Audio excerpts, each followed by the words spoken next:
भारतीय संस्कृति के कई चैप्टर हैं और उसी का परिचय हमारे बच्चों के द्वारा मिल रहा है इस कल्चरल फेस्टिवल में। पहले तो आप संस्कृति को समझो कि संस्कृति कहते किसे हैं। अगर कोई कहता है कि आप सुसंस्कृत हैं तो इसका ये मतलब होता है कि आपके बोलचाल, आचार विचार, व्यवहार दूसरों के सामने बहुत ही अच्छे दिखते हैं। जब बात हुई कि सभ्यता क्या है और संस्कृति क्या है तो इस पर कई विद्वानों ने अपने मत रखे। मनुष्य की कुछ प्राथमिक आवश्यकता होती है, जब वो है तो खाना खाएगा, जब वो है तो कुछ कपड़ा पहनेगा और एक सिर को ढकने के लिए एक शेल्टर चाहिए। ये सभ्यता का पार्ट होता है। लेकिन इसी में जब कलात्मकता आने लगती है तो संस्कृति शुरू हो जाती है। जैसे मकान है, यह सभ्यता का पार्ट है, लेकिन डिस्टेम्पर होने लगे, इसमें कलात्मकता आने लगी तो संस्कृति यहाँ से शुरू हो गई। इस पर कई लोगों ने आवर हेरिटेज एक बुक लिखी हुमायूं कबीर ने, जो बाद में यूनिवर्सिटी के चेयरमैन भी हुए, और इन चीजों को बहुत बारीकी से बताया। और लोगों ने भी, टैगोर ने भी संस्कृति पर प्रकाश डाला, लेकिन उन्होंने ये भी कहा कि अगर हम देखेंगे तो इस आधुनिक समाज में कुछ कमियां दिखाई देगी। बल्कि यहां तक कह दिया, जैसे जैसे सभ्यता का विकास हो रहा है, लग रहा है कि संस्कृति का अवमूल्यन हो रहा है। राष्ट्रकवि दिनकर ने अपने समय में संस्कृति के 4 अध्याय नाम से एक पुस्तक लिखी। संस्कृति के 4 अध्याय। थोड़ा सा हम इसको कंपेयर करके समझाते हैं आपको कि इसका मतलब क्या होता है।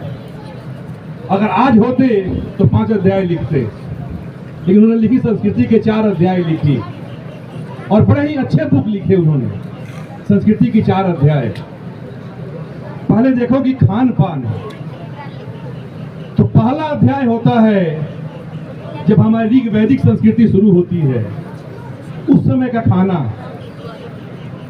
आज भी आप कहते हो कि खीर देव भोजन है, तो आता है क्या?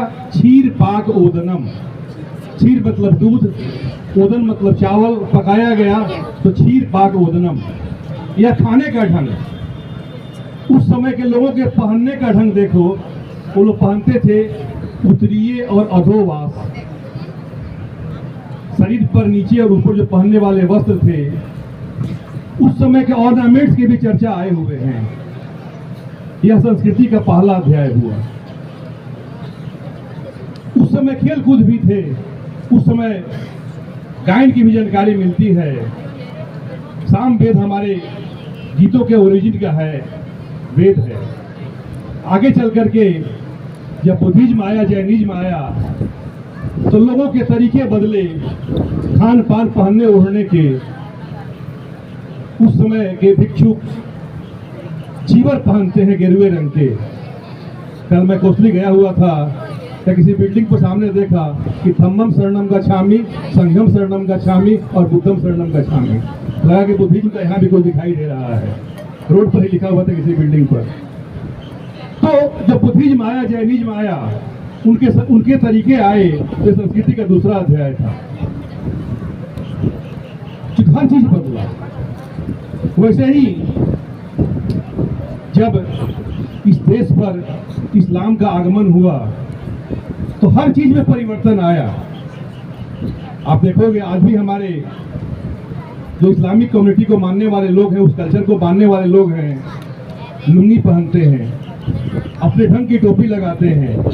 उनका खान पान भी अलग है। समोसे हो गए, हलवा हो गए, कीमा हुआ, कबाब हुआ, ये सब उनके संस्कृति के अंग हैं। क्योंकि ये कल्चरल सिंथेसिस हो गया, सारे हम लोग मिल गए। यह संस्कृति का तीसरा अध्याय हुआ।